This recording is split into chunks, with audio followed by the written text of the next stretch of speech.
Ninakusalimu katika jina la Yesu Kristo. Ninakukaribisha katika kipindi au katika wasaa mfupi ambao ninataka kuzungumza na wewe kuhusiana na jambo fupi hapa kwenye neno la Mungu kutoka katika kitabu cha Yohana wa kwanza sura ya pili. Yohana wa kwanza sura ya pili na mstari wa kwanza, ambapo Biblia inasema, watoto wangu wadogo, nawaandikia haya ili kwamba msitende dhambi.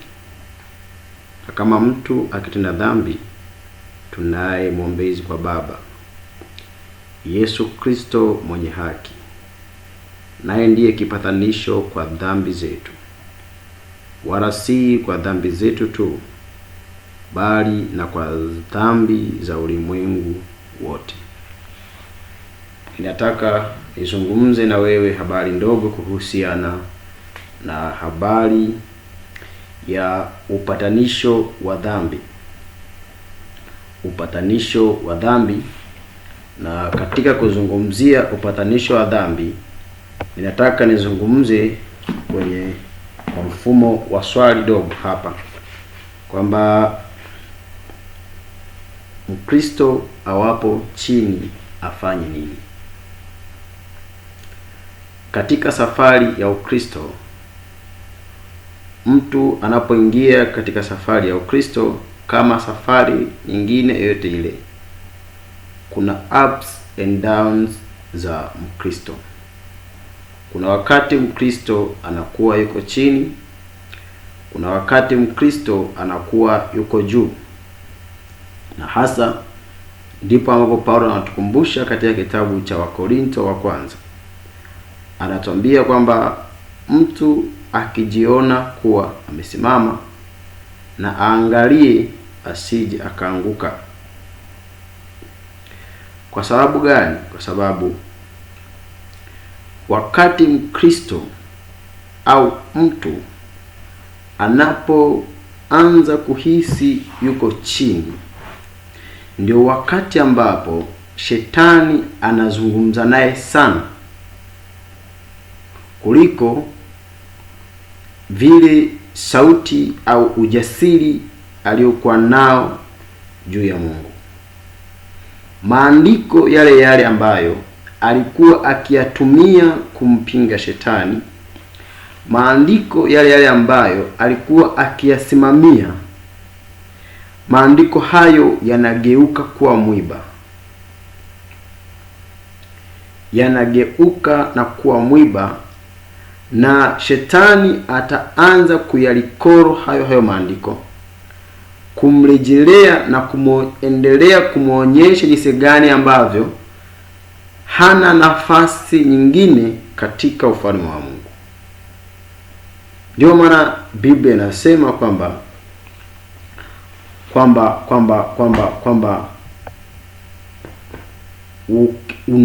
ajidhaniaye amesimama, aangalie asije akaanguka.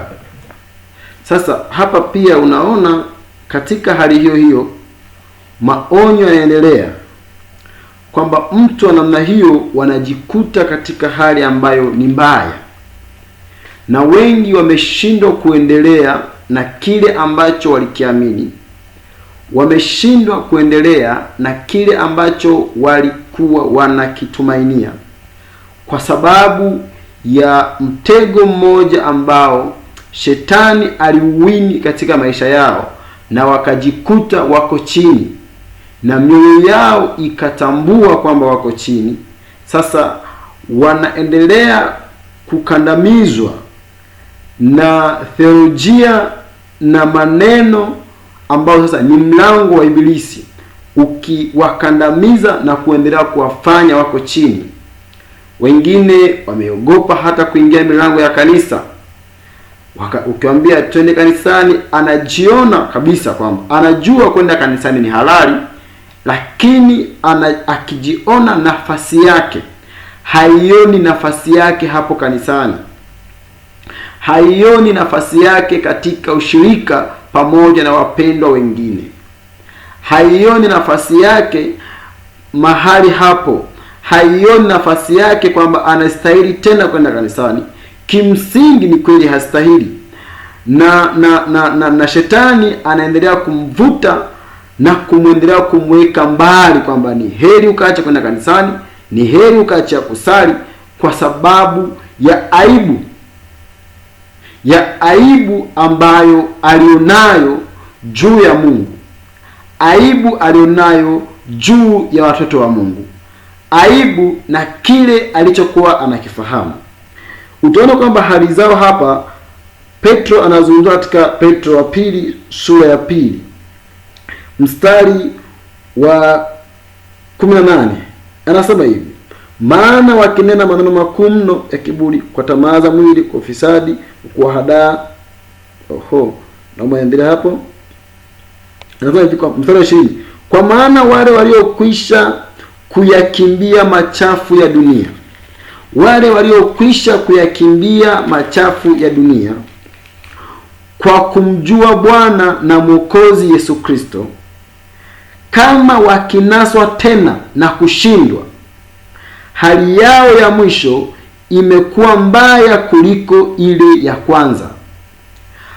Hao waliokwisha kumjua Bwana na Mwokozi Yesu Kristo, ambao wamekwisha kuyakimbia mambo ya dunia, ambao wamejitangaza kuwa ni Wakristo, ambao wamejitangaza kuwa ni mashujaa wa imani.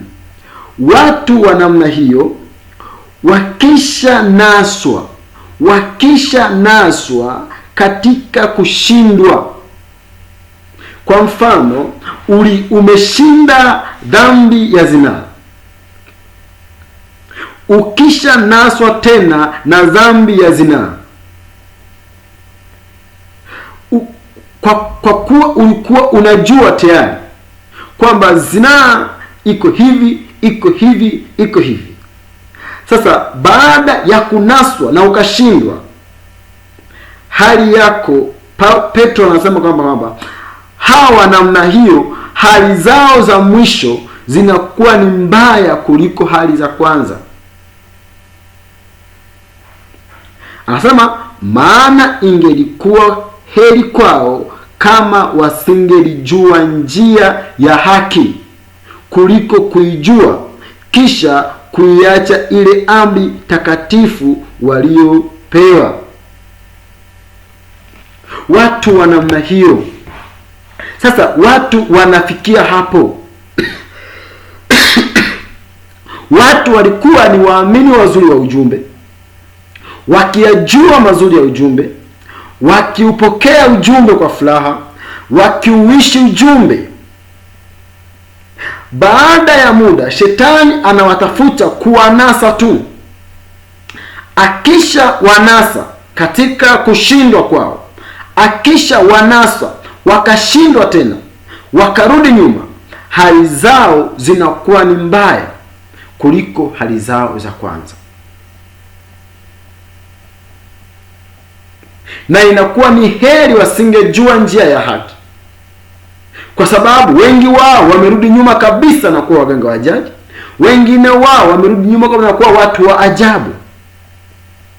Lakini ni kwa sababu gani yote hayo yanatokea? Wakati mtu alikuwa ni shujaa mzuri, kijana mzuri, aliyeshuhudia ujasiri katika Kristo, aliyesimamia misingi ya neno, aliyeonekana pengine ana mikazo juu ya neno, akisimama, akipigania, akipigana, akifanya hivi. Halafu siku moja tu akaja akanaswa na mtego fulani wa dhambi, akaja akanaswa katika dhambi hiyo. Utaona sasa ule ujasiri wake unapotea, na kimsingi ndicho dhambi inasababisha. Dhambi inasababisha, inakuondolea ujasiri wako kwa Mungu. Ndicho ilichofanya kwa Adamu kule bustanini. Wakati Adamu alipotambua,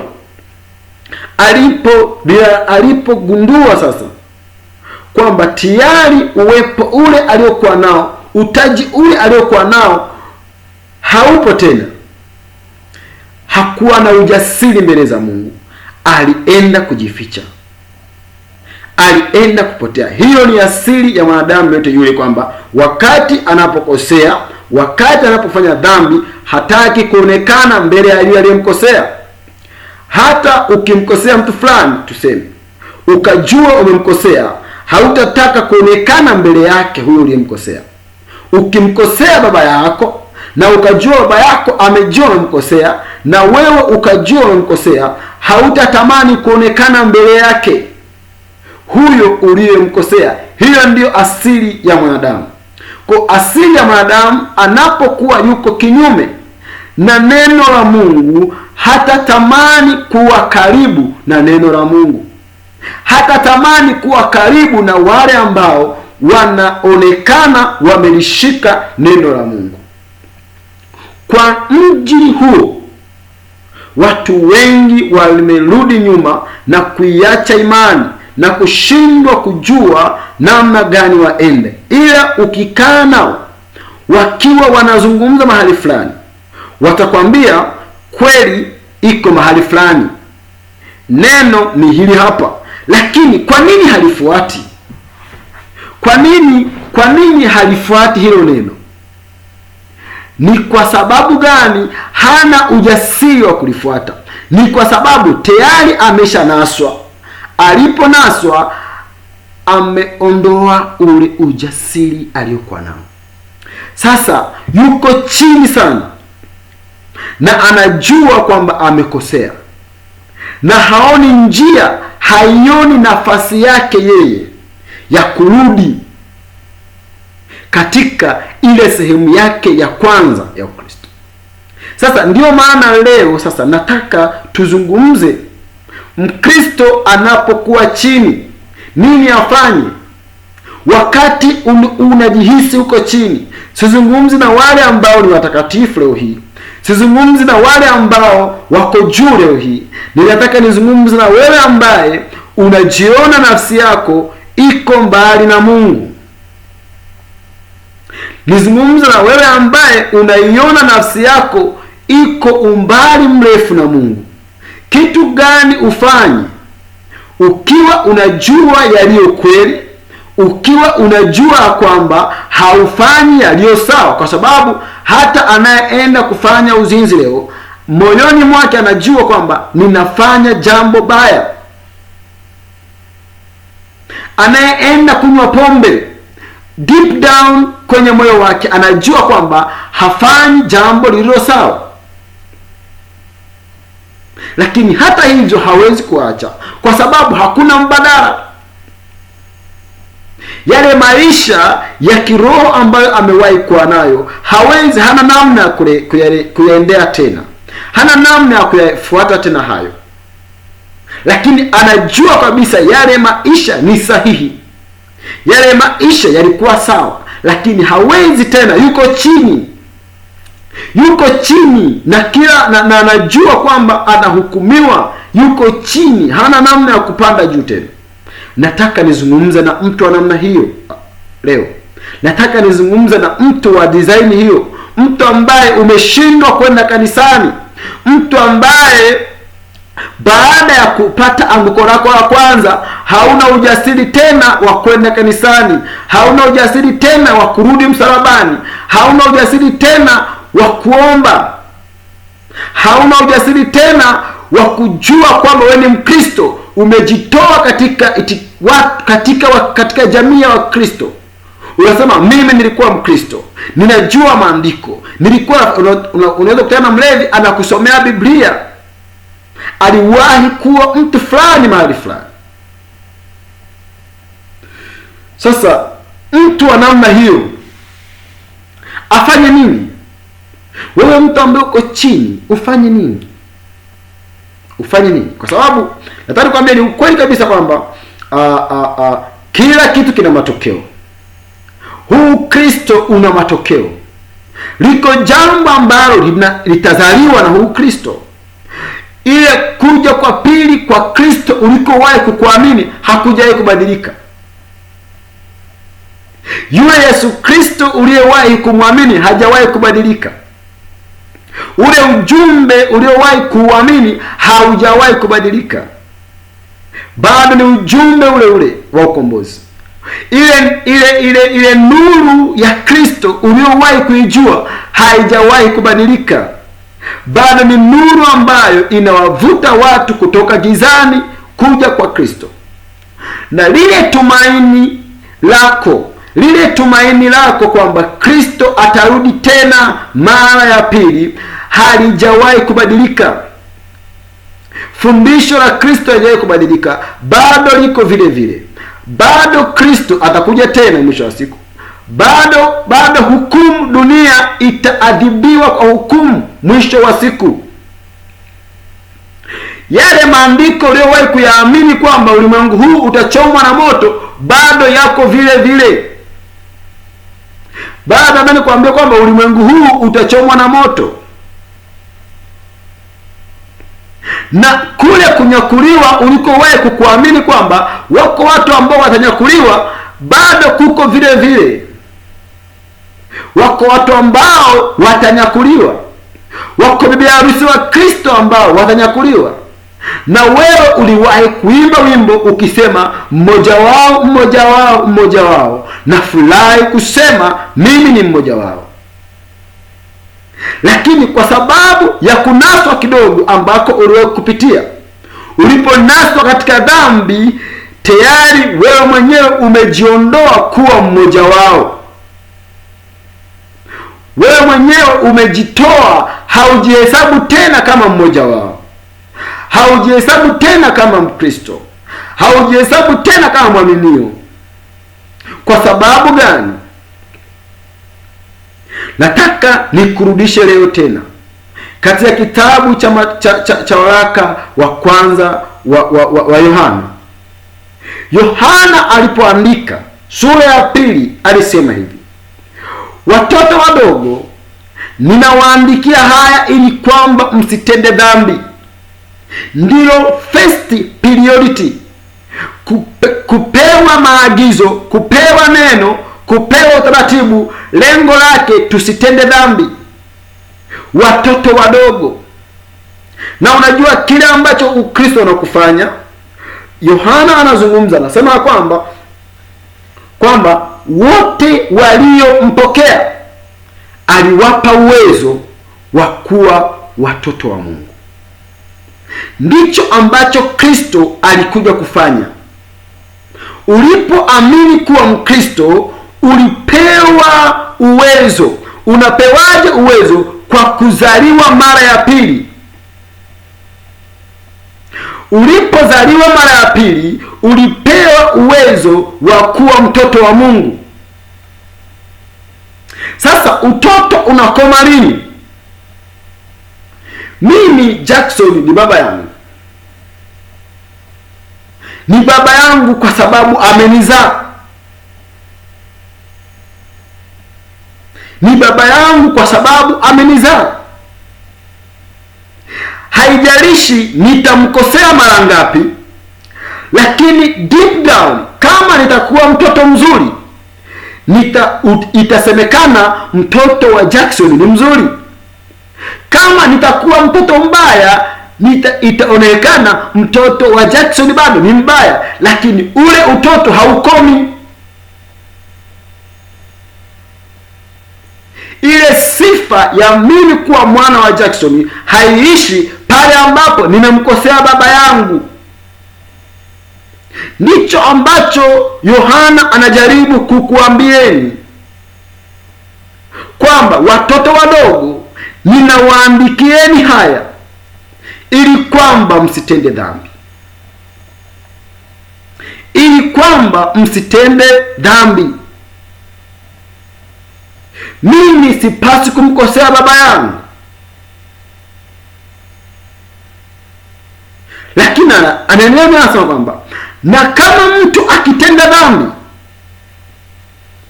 ikiwa imetokea sasa mtu amefanya dhambi, kumwona kwamba dhambi ndiyo jambo ambalo linamweka mtu mbali na Mungu, linamwondolea ujasiri mtu wa kwenda mbele za Mungu. Utaona hautakuwa na nguvu za maombi. Ukienda maombini, ile dhambi inakuja mbele yako, inakuonyesha jinsi gani wewe mwenye dhambi, inakuonyesha jinsi gani wewe una hatia. Lakini Yohana anatuambia sasa kwamba ikiwa mtu ametenda dhambi,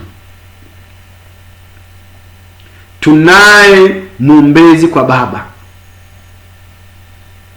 Tunaye mwombezi kwa Baba, Yesu Kristo mwenye haki. Naye ndiye kipatanisho kwa dhambi zetu. Naye ndiyo kipatanisho, ndiyo mpatanishi kwa ajili ya dhambi zetu. Maana ni kwamba dhambi inakutengenezea uadui na Mungu. Dhambi ilitengeneza uadui kati ya jamii ya mwanadamu na Mungu. Sasa hapa katikati anakuja Yesu Kristo kwa ajili ya upatanisho. Kumbuka hilo siku zote. Kumbuka hilo kwamba unaposema unamwamini Yesu Kristo, maana yake ni kwamba unaamini mpatanishi kati ya dhambi zako wewe, na sio dhambi zako tu, bali kwa dhambi za ulimwengu mzima. Kumbuka hilo kila siku. Kumbuka Isaya 53. Isaya 53 itakuonyesha jinsi gani ambavyo Kristo anakuja anaichukua sehemu yako. Kumbuka, nazungumza mambo huko chini. Wewe ambaye umeshindwa kwenda kanisani, wewe ambaye umeshindwa kuendelea mbele, wewe ambaye ukienda maombini unaiona dhambi yako, jambo la kwanza lazima ujue Yesu Kristo ni nani kwako. Yesu Kristo ni nani kwako. Yesu Kristo sio muhimu kwako kama wewe ni mwenye haki. Yesu Kristo yupo kwa sababu wewe ni mwenye dhambi. Kwa sababu wewe ni mwenye dhambi. Na siku zote lazima ujue hivyo. Lazima ukumbuke hilo. Wakati uko chini, wakati shetani anaendelea kukuhubiria, wakati shetani anaendelea kuonyesha umuhimu wa dhambi, kwanza kumbuka zile siku nzuri ambazo ulikuwa Mkristo. Na kumbuka kwamba wewe ni mtoto wa Mungu. Umewahi kuwa mtoto wa Mungu. Sasa utoto wako kwa Mungu haukuisha. Utoto kwa Mungu hauishi siku unapokosea.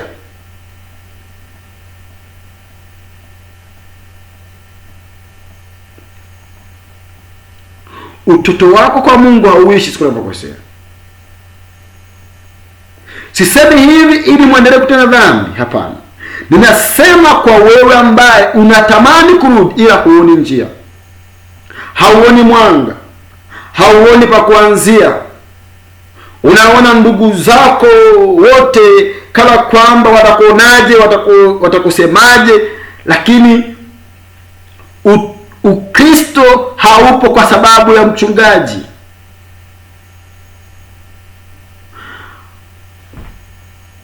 Kumbuka hili kwamba Yesu Kristo yeye ni mpatanishi wa dhambi zako, ni mpatanishi wa dhambi zangu. Yeye ni solver, ana neutralize dhambi zangu, anaziondoa. Yupo kwa ajili ya kazi hiyo, alikuja kwa ajili ya kazi hiyo, alikufa kwa ajili ya kazi hiyo, kwa ajili ya upatanisho wa dhambi zako, kwa ajili ya upatanisho wa dhambi zetu.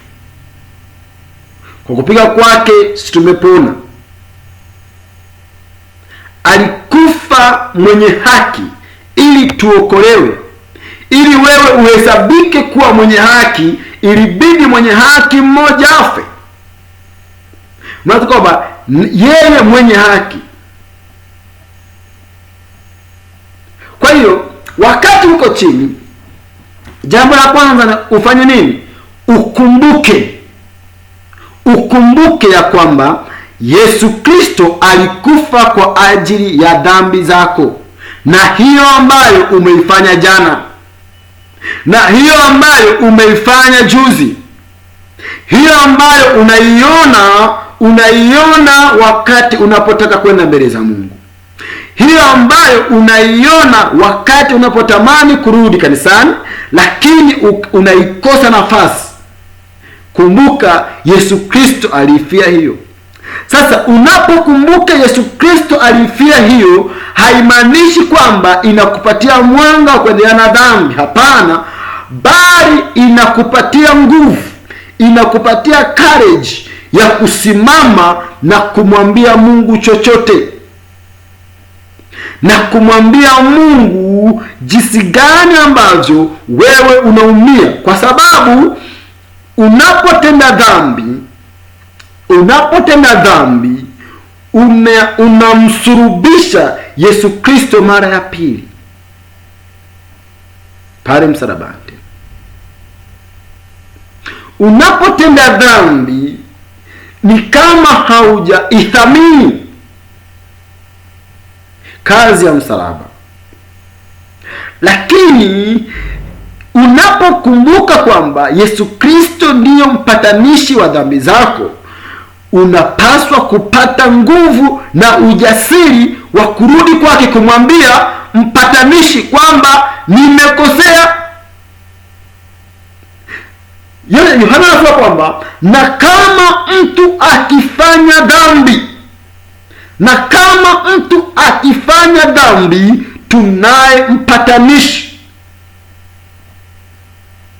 tunaye mpatanishi wa dhambi zetu. Tunaye mwombezi kwa Baba. Sio mtu, sio mwanadamu, sio padri, sio mwanamke fulani. Hapana, tunaye mwombezi kwa Baba, naye ndiye Yesu Kristo mwenye haki. Yesu Kristo mwenye haki. Huyu mwombezi sio Mariamu, huyu mwombezi sio padri, huyu mwombezi sio mchungaji. Huyu mwombezi ni Yesu Kristo mwenye haki. Anasema naye ndiye kipatanisho cha dhambi zetu. Mpatanishi wa dhambi zako na mpatanishi wa dhambi zako, yaani yeye ambaye anaondoa dhambi, anakufanya uonekane mwenye haki mbele za Mungu, ni Yesu Kristo. Sio mwanadamu, sio padri, sio mchungaji, sio Mariamu, sio mtu yule, sio mtakatifu fulani aliyekufa. Hapana, wote hao walikuwa ni wanadamu ambao walihitaji upatanisho. Na upatanisho ulifanyika lini? Nataka nikukumbushe kwamba, kumbuka hayo, upatanisho ulifanyika lini? Siku ile alipokufa pale Kalvari, aliposulubiwa, aliposema imekwisha, alikuwa anatoa majawabu ya dhambi zako zinazokutesa, majawabu ya zinaa inayokutesa, majawabu ya umbea unaokutesa, majawabu ya dhambi zinazokutesa. Yeye alikufa kwa ajili ya hizo. Huyo ni mwombezi. Sasa wakati umeanguka, kumbuka hayo. Kumbuka hayo, kwamba wakati unaanguka, kumbuka hayo. Hebu tusome hapa katika kitabu cha Marko. Marko anasemaje? Marko anasema Yesu alikuja kwa ajili ya wenye dhambi. Anasema Mathayo 9 mstari wa 10 na Marko 2:17.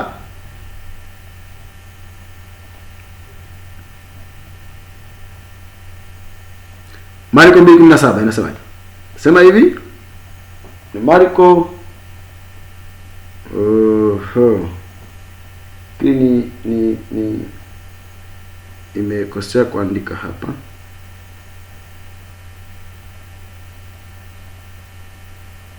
Mathayo 9:12. 9:12.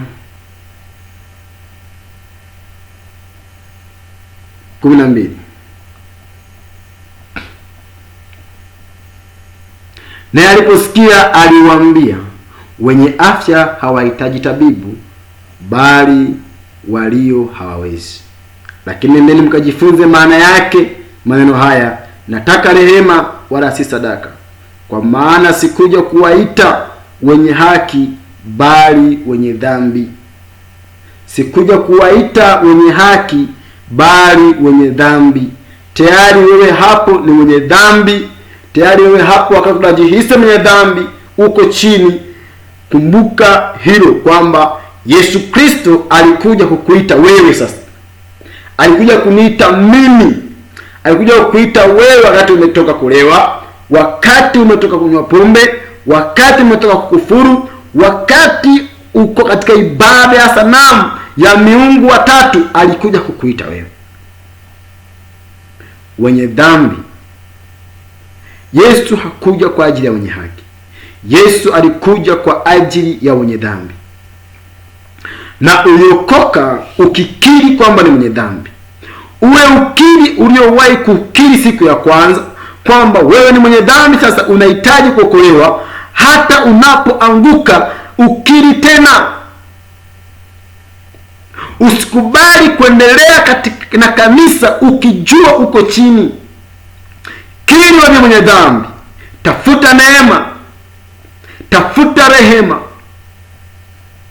Sio kutoa sadaka sana, hapana. Tafuta rehema. Nataka rehema, lakini sio sadaka. Wakati uko chini sana, wakati moyo wako unajiona uko duni, wakati shetani anakuambia wewe ni mwenye dhambi, huwezi kufanya hivi, wewe ni mwenye dhambi, huwezi kwenda kanisani, wewe ni mwenye dhambi, huwezi. Kumbuka hili kwamba Yesu Kristo alikuja kwa ajili ya wenye dhambi. Sasa wakati shetani anakuambia wewe ni mwenye dhambi, mwambie Yesu Kristo alikuja kwa ajili yangu. Katika hali kama hii, narudi kwa Baba. Rudi kwa Baba yako. Rudi kwa Baba yako. Nenda kamwambie, Baba nimekosa. Rudi, usiogope kusema Baba nimekosa. Nenda kamwambie, Baba nimekosa. Itambue nafasi ya baba yako. Unajua shida ni kwamba wengi wamezoea kusema Mungu ni mwenye baraka. Maneno ya baraka yamekuwa mengi kuliko maneno ya msamaha. Nataka nikuhubirie kwamba Mungu ni mwenye msamaha. Na msamaha unatolewa kwa anayeomba msamaha. Ujasiri wa kwenda mbele za Mungu. Watu hawawezi kwenda mbele za Mungu. Wanatamani kuendelea kuishiwa kuombewa tu. Kwa nini wanatamani kuendelea kuombewa tu? Sisemi kuombewa kama ni kosa, hapana. Kwa nini wengi leo wanatamani kuendelea kuombewa tu? Ni kwa sababu mioyo yao haijioni kuwa inafaa kwenda mbele za Mungu. Ni kwa sababu ya hali duni za kiroho. Watu wako chini kiroho. Hivyo anapopatikana mtu mmoja ambaye anakiri kwamba yeye anaweza akawaombea, utaona kwamba wote wanakimbilia kwake, wakitafuta kuombewa, wakitafuta baraka na miujiza, ili hali wameficha maisha yao ndani, ili hali wameficha hali zao duni ndani. Na ndio maana kuna Ukristo wa uongo sana siku hizi. Ndio maana kuna Ukristo wa kudanganywa siku hizi, kwa sababu watu hawataki kujipatanisha na Mungu. Watu hawataki kujipatanisha na ibada za kimungu. kwa sababu tayari wamejiona wako chini, wamejiona wako duni, na hiyo kuwa duni inafanya watu waone kwamba hapana, lazima tumtafute mtu fulani atuombee. Nataka nikwambie kwamba mwombezi aliyopo ni mmoja tu, huyo ni Yesu Kristo mwenye haki. Ukitafuta upatanisho na yeye, ukijua thamani yake yeye, kwamba kumwacha yeye umeacha kitu kikubwa. Sasa tafuta kuwa na yeye. Unatafutaje kuwa na yeye? Kwanza tambua alikuja kwa sababu gani. Usimtafute Yesu wakati unaumwa tu. Usimtafute Yesu wakati unatafuta baraka tu. Hata maisha yako ya kawaida, wewe unajua moyoni mwako kwamba je, leo hii Kristo akija niko tayari kwenda naye? Kwa sababu lengo la Ukristo sio hizi baraka. Nataka kwamba lengo la kuwa Mkristo sio hizi baraka za kimwili, sio kuwa na magari mengi, sio kuwa na nyumba nzuri, sio kuwa na kazi nzuri. Hapana, lengo la Ukristo aliishi hapo. Lengo la Ukristo ni wewe kufanyika kuwa mtoto wa Mungu. Wote waliompokea aliwapa uwezo wa kuwa mwana, na unapokuwa mwana unakuwa na authority ya kusema chochote kwa baba yako. Ndio maana unaweza kumwambia baba, mimi kwa baba yangu nikiwa mtoto, kama mtoto nina haki na wajibu wa kudai yale yote ambayo baba yangu alionayo anipatie. Kama na mashamba, mzee nataka shamba nilime, nataka nyumba, nataka elimu bora. Haya ni mambo ambayo ninadai kwa baba yangu kwa sababu mimi ni mtoto kwake, na nina haki ya kuyapata yote ambayo baba yangu anayo, ambayo anaweza kunipatia. Sasa hilo ndio jambo la msingi, kwamba Ukristo unakupatia wewe kuwa mtoto wa Mungu. Unaposema wewe ni Mkristo, unapompokea Kristo, maana yake ni kwamba unatafuta kuwa mwana wa Mungu. Aliwapa uwezo wa kuwa wana. Hata ukisha kuwa mwana, hizi zingine ni haki zinazoambatana na watoto. Sasa unapohisi kupoteza, kwa nini huwezi kwenda kujiombea? Ni kwa sababu unahisi umepoteza ile sifa ya kuwa mwana, ule ujasiri nilionao mimi kwa baba yangu ni tofauti na ujasiri alionayo mtoto mwingine wa nje. Mtoto wa jirani hawezi kuwa na confidence kwa baba yangu kuliko ambayo ninayo mimi. Hawezi kuwa na haki sawa kuliko nilionayo mimi. Kama anataka kitu kwa baba yangu, anaweza akaitumia mimi, kwamba ninahitaji baskeli, niombee kwa baba. Mbia mzee, fulani anahitaji baskeli, mzee mtu fulani anahitaji panga. Sasa utaona kwamba ujasiri wa kumwendea moja kwa moja hawezi kuwa nao. Ndivyo ilivyo kwa Wakristo waliorudi nyuma, kwamba ule ujasiri wa kumwendea Mungu moja kwa moja unakosekana, kwa sababu ukienda mbele unaiona dhambi, na dhambi ukiiona, asili ya dhambi inakuweka mbali na Mungu. Asili ya dhambi inakuhubiria jinsi ambavyo wewe haufai kwa mbele za Mungu. Ndicho ambacho shetani anafanya.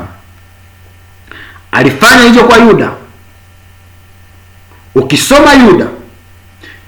Ukisoma katika Mathayo, utaona kwamba Mathayo 27, Biblia inatuonyesha kwamba Yuda alipojua amekosea, alipoona Yesu amehukumiwa, aliona aibu.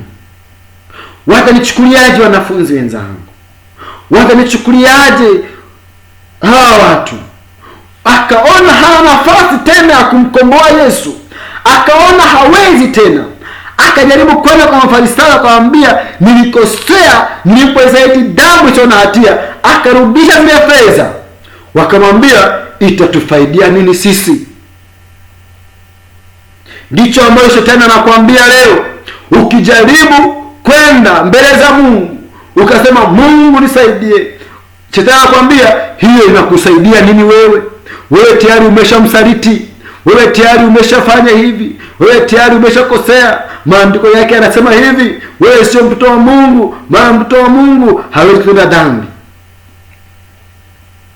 Unakosa ujasiri, unakosa nguvu, unarudi nyuma, unakaa chini, sema siwezi kuendelea mbele.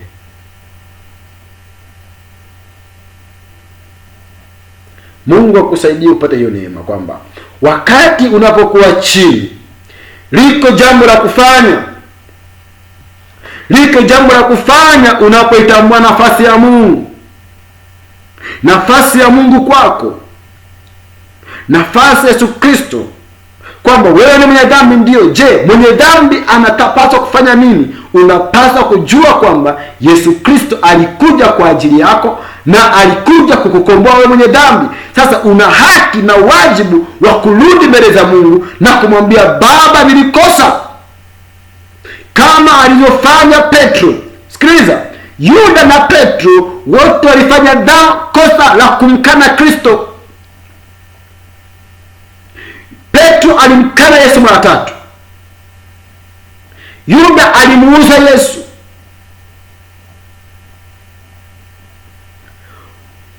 Wote walipotambua, Petro, Biblia inasema kwamba akatoka nje akalia machozi.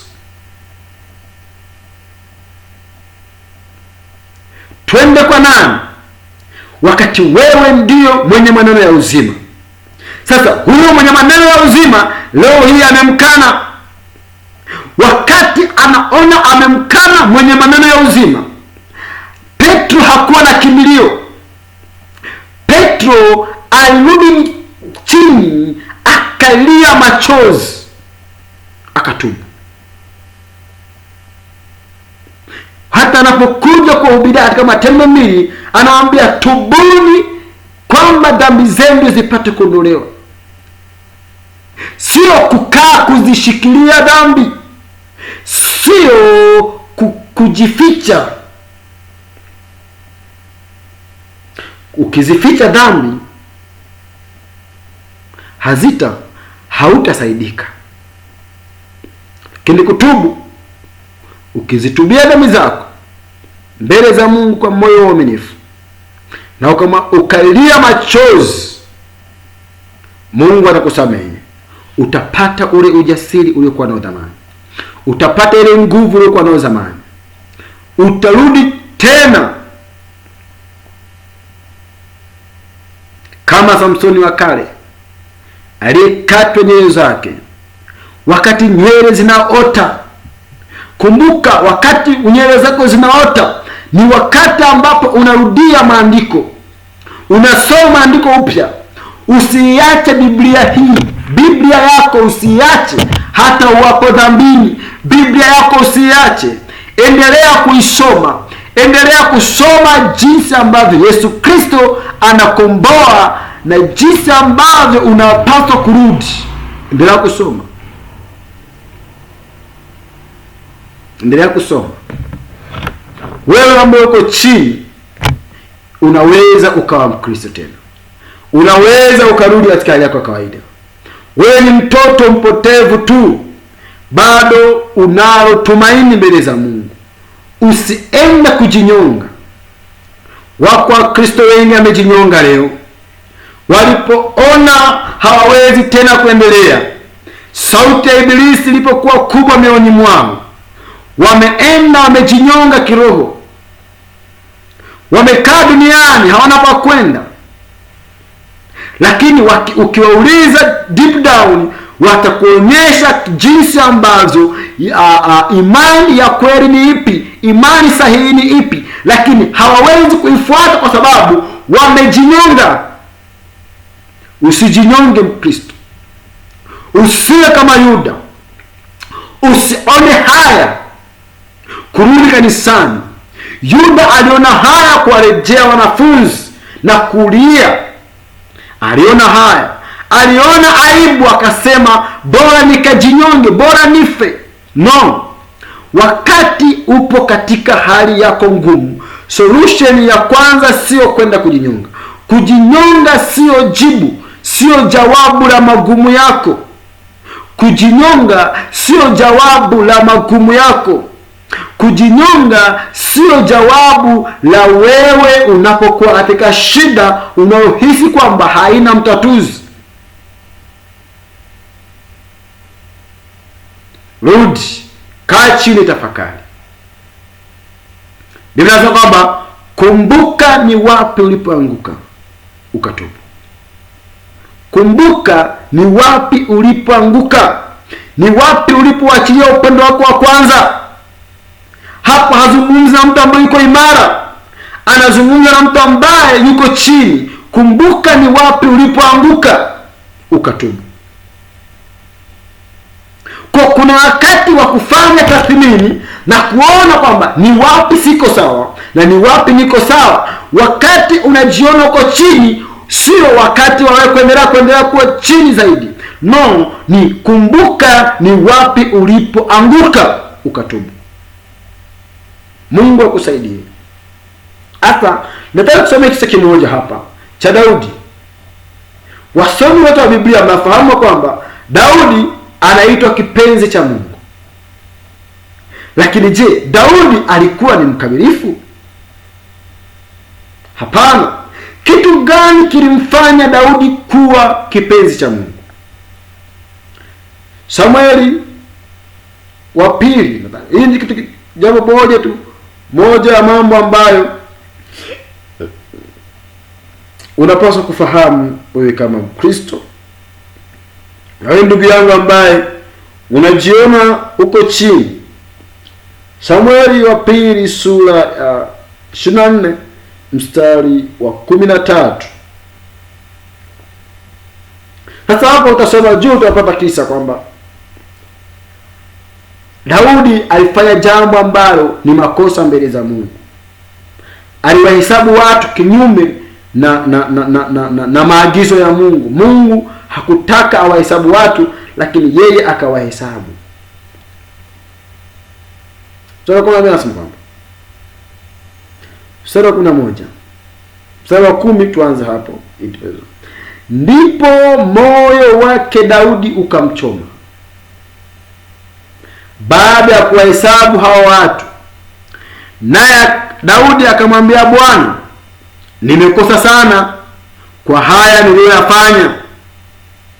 Pata huo muda wa kumwambia Bwana nimekosa. Pata huo muda, pata hiyo neema ya kurudi tena kumwambia Mungu, nimekosa sana kwa niliyoyafanya. Lakini sasa Bwana, nakusihi uondolee mbali uovu wa mtumishi wako, kwani nimefanya upumbavu kabisa. Daudi alikuwa amekosea na alijua amekosea. Na wewe ulipoenda ukaanguka ukaoa mwanamke huko nje, unajua umekosea. Ulipoacha imani ukaenda katika uasherati, ukaacha na masuala ya imani, ulijua umekosea. Unajua, sio kama ujui, unajua. Lakini Daudi alipojua amekosea, alirudi akamwambia Bwana, nimekosea, uondolee upumbavu wangu mbele zako, maana nimefanya upumbavu sana. Na Daudi alipoondoka asubuhi, neno la Bwana likamjia nabii mwonaji wake Daudi kusema. Enzi hizo kulikuwa nabii kama ambavyo tunaye nabii ambaye ni mwonaji. Nenda ukanena na Daudi, Bwana asema hivi, na kuwekea mambo matatu, katika haya uchague moja, ni kutende lipi? Baada ya kuomba mbele za Mungu, baada ya Daudi kukosea, kuna wakati Mungu si lazima akuache hivi hivi. Kuna wakati Mungu atakupiga, lakini Mungu anamwambia Daudi, chagua mambo matatu nikutende.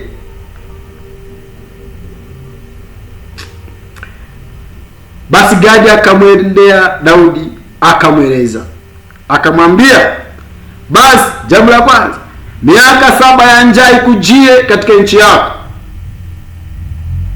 kama msamaha, au miezi 3 ukimbie mbele ya adui zako huko akikufuatia kama msamaha, au siku 3 iwe tauni katika nchi yako.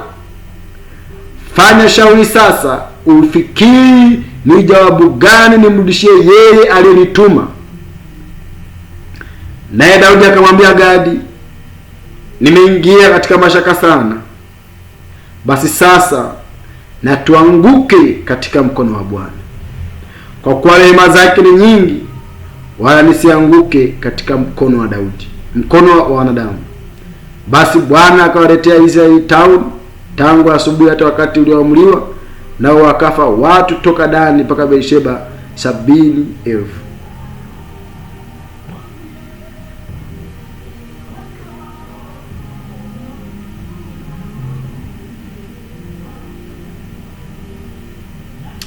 Sikiliza, lakini malaika aliunyosha mkono wake kuelekea Yerusalemu ili waharibu. Bwana akagairi katika mabaya, akamwambia yule malaika mwenye kuharibu watu, yatosha, sasa uregeze mkono wako. Naye yule malaika wa Bwana alikuwako karibu na kiwanja cha kupulia cha Arauna Myebusi.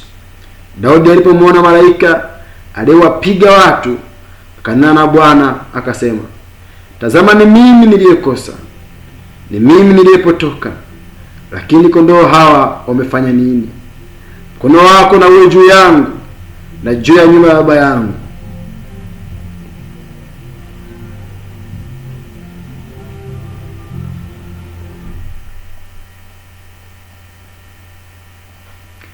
Siku hiyo Gadi akamwendea Daudi akamwambia, haya kula wewe ukamwinulie Bwana madhabahu penye kiwanja cha Arauna Myebusi. Unaona sasa hapa kwamba Daudi alikosea. Alipokosea, kumbuka alikuwa ni mfalme. Baada ya Daudi kukosea, alitambua amekosea, akaenda kulia mbele za Mungu. Mungu akamchagulia adhabu kama baba yake. Mungu akamchagulia adhabu. Ndio maana Biblia inasema kwamba, mwanangu, usikasirike unaporudiwa na Bwana, maana mwana mpendaye umpiga na kumrudi. Sasa Mungu akamchagulia adhabu Daudi, akampatia, akamwambia, chagua miaka 7 ya njaa, au miaka 3, siku 3 ufukuzwe na adui zako, miezi 3, au siku 3 za tauni katika watu wako. Daudi akasema, na tuanguke mikononi mwa Mungu. Wakati mwingine inakuwa ni vigumu kumkubali Mungu katika makosa. Wako watu ambao magonjwa yao hayaponi kwa sababu wameshindwa kumkubali Mungu katika makosa, kwa sababu shida iliyowapata ni kwa sababu ya Mungu. Wanaendelea kutafuta shida tena kwa kuendelea kumkosea Mungu na kwenda mbali na Mungu zaidi.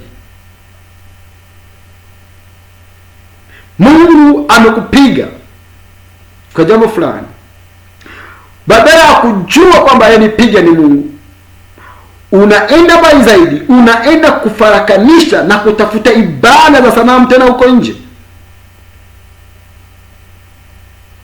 Huko ni kukosa neema na kushindwa kujua Mungu ni nani katika maisha yako.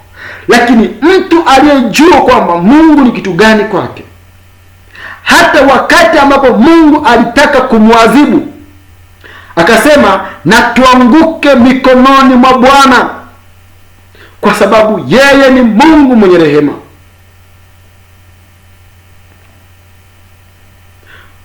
huko ni kutambua nafasi ya Mungu katika maisha yake.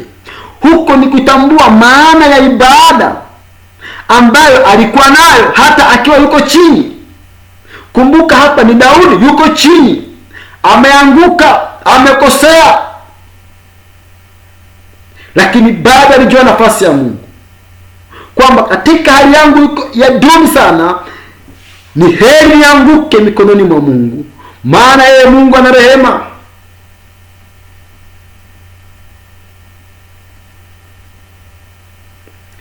Ndivyo inavyotakiwa wakati hata unapokuwa chini. Lazima urudi mikononi mwa Mungu, bila kujali Mungu atakufanya nini,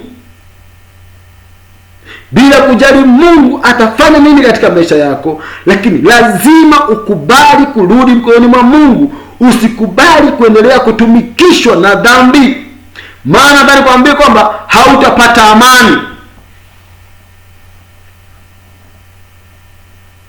Hautapata amani. Wote wanatamani kupumzika kwa amani.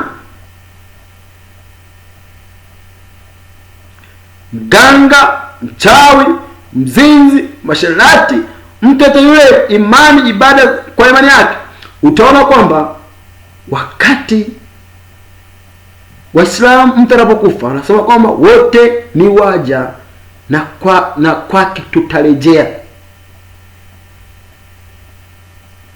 Hakuna mwanadamu anayekataa kwamba ni wa Mungu.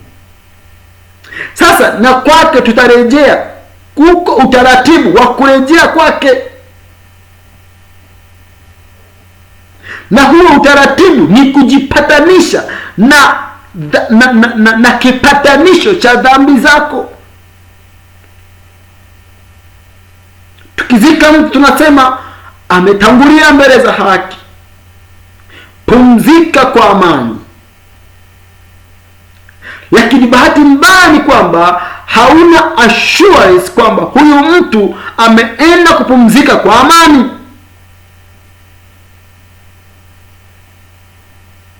Yuko mtu mmoja katika Biblia aliyekuwa na mali nyingi, ambaye huyo mtu alipata neema ya kuishi na Lazaro maskini, lakini katika maisha yake hakuishi maisha ya haki. Baada ya hapo alikufa. Inawezekana msiba wake ulikuwa ni mkubwa, watu wakiomboleza wakisema amepumzika kwa amani. Wale aliowasaidia fedha, wale aliowasaidia mali, wanamlilia na kumwombea mbele za Mungu apumzike kwa amani. Lakini Biblia inasema kwamba huko alikoenda hakuwa na pumziko. Alipoinua macho juu alimuona Ibrahimu, akamuona Lazaro ametulizwa kifuani mwa Ibrahimu, akailia akasema, nimeshe maji hata kidogo, roho yangu nafsi ipate kuburudika. Akasema haiwezekani. Ibrahimu akamwambia haiwezekani, ulipata raha duniani, sasa haya ndio malipo yake. Huyu Lazaro alipata shida duniani, naye amelipwa mpumziko. Akasema basi atoke mtu aende kule akawaambie kwamba huku sijapumzika. Akamwambia Ibrahimu, huko yuko Elia na Musa, kama asipowasikia wao hakuna mwingine watakayemsikiliza. Nataka kusema hili kwamba tunapowapumzisha watu wetu, tunatamani sana wawe wamepumzika kwa amani. Ndio maana tunasema pumzikeni kwa amani, pumzikeni kwa amani. Na wengine watalika wameenda mbali zaidi, hata na kuwafanyia ibada kila baada ya muda, wanawaombea. Lengo nini? Wanatamani wawe wapumzika kwa amani. Lakini nataka nikwambie kwamba kama hawakuwa na kipatanisho cha dhambi zao, kama hawakupata uwezo wa kufanywa wana wa Mungu, huko waliko hata leo hawajapumzika kwa amani. Hawana pumziko lolote, maana pumziko halali lipo kwa Kristo. Pumziko la kweli lipo kwa kumpokea Kristo, sio kuombewa baada ya kufa. Ni kumpokea Kristo wewe mwenyewe duniani na kuyaishi na kutambua msamaha wa dhambi, katika maana ya msamaha wa dhambi katika maisha yako. Ukishatambua hivyo, utaweza kusimama na kuendelea kuwa na assurance ya pumziko wewe mwenyewe duniani bila hata kuambiwa na mtu yeyote. Sasa ndugu yangu, kwamba unapokuwa chini usikubali kuwa chini. Simama juu, endelea. Tupo katika vita, tupo katika uwanja wa mapambano, kwamba kuna wakati unaanguka, kuna wakati unarudi chini, kuna wakati hali zako za kiroho, ulimwengu unaingia sana ndani ya moyo wako. Sasa usikubali ulimwengu endelee kukaa ndani yako. Kuwa na kumbukumbu, tikisa, uwe na vipindi vya kutikisa kumbukumbu zako vizuri. Zikumbuke zile siku za kurudishwa, zikumbuke zile siku ambazo ulikuwa Mkristo mzuri. Usiendelee kukaa chini, maana hata ukitajirika ukawa na mali nyingi hapo chini, bado hauna pumziko nzuri, utakuwa duni kila siku. Sasa usikubali, bali rudi. Lile tumaini, ahadi ya ulimwengu kuondolewa, bado iko pale pale. Ahadi ya ulimwengu kuchomwa moto, bado iko pale pale. Ahadi ya unyakuo bado iko pale pale. Mpango wa unyakuo bado uko pale pale. Mpango wa Kristo kuja bado uko pale pale. Yesu hajabadilisha mpango uko pale pale. Yesu atakuja na walio wake atawachukua. Sasa wewe umeshajitoa kuwa wake, usilizike kuendelea kujitoa. Rudi, simama tena, mrudie Mungu wako, ukawe na amani. Kumbuka ni wapi ulipoanguka, ukatubu. Mungu awabariki sana, nikutakie wakati mwema hata wakati mwingine. Asante.